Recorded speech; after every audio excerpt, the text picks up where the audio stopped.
Good morning everyone. যে সিরিজটা চলছিল আজ তার চতুর্থ পর্ব। দেখতেই পেলে আজকে আমাদের সঙ্গে ওর বাবাও এসে হাজির। আমরা আজকে চলে এসেছি NH34-এর একদম গায়েই অবস্থিত হোটেল সোনার বাংলা। এটা হচ্ছে সেই হোটেলটার রিসেপশন এবং খুব সুন্দর একটা আধ্যাত্মিক পরিবেশ। রিসেপশনটা বেশ সুন্দর, গোছানো এবং বেশ বড়। সাইডে ঝর্নার মতো জল ঝরছে, যেটা আমি এখন ভিডিওতে দেখাতে পারিনি, কিন্তু ওই সাইডটায় দেখো ওখানে একটা ঝর্না ছিল, ঝর্নার মতো দুদিক দিয়েই জল ঝরছে, এদিকেও আবার এই সাইডেও।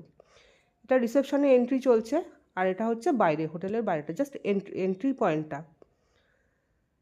তো এইগুলো হচ্ছে রুম, আর অনেকটা বড় হোটেলটা, বিশাল বড়। আমরা জাস্ট কিছুক্ষণ আগে এখানে এসে এন্ট্রি করে ভাবলাম চলো চারিদিকটা ঘুরে আসি।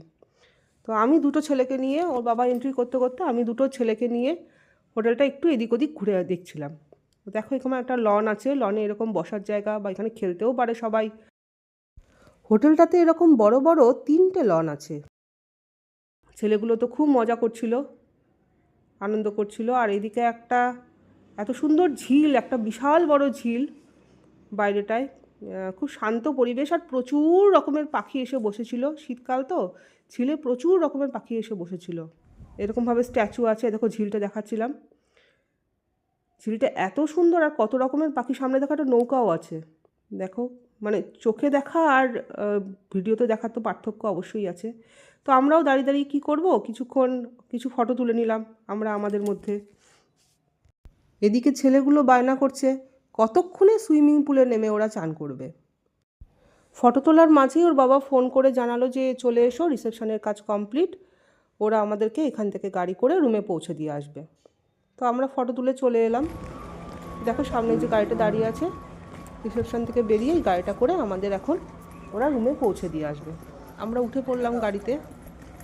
আর এটাও ওরা বলে দিল সঙ্গে সঙ্গে যে আধ ঘন্টার মধ্যে আপনারা খাবার জায়গায় চলে আসবেন, খাবার প্রায় রেডির দিকে। তো আমরা জাস্ট বললাম ঠিক আছে, আমরা রুমে গিয়ে ফ্রেশ হয়ে চলে আসছি। নতুন যারা দেখছেন আমার ভিডিওটা, প্লিজ ফলো বা সাবস্ক্রাইব করে রাখবেন, এবং যারা আমার অলরেডি ফলোয়ার বা সাবস্ক্রাইবার আছেন, তারা প্লিজ লাইক এবং কমেন্ট করে আমার সঙ্গে থাকবেন। থ্যাংক ইউ সবাইকে যারা সবসময় আমার পাশে আছে। তো আজকের মতো এটুকুই থাক, দেখা হবে নেক্সট পর্বে। টাটা, বাই বাই, সবাই ভালো থেকো।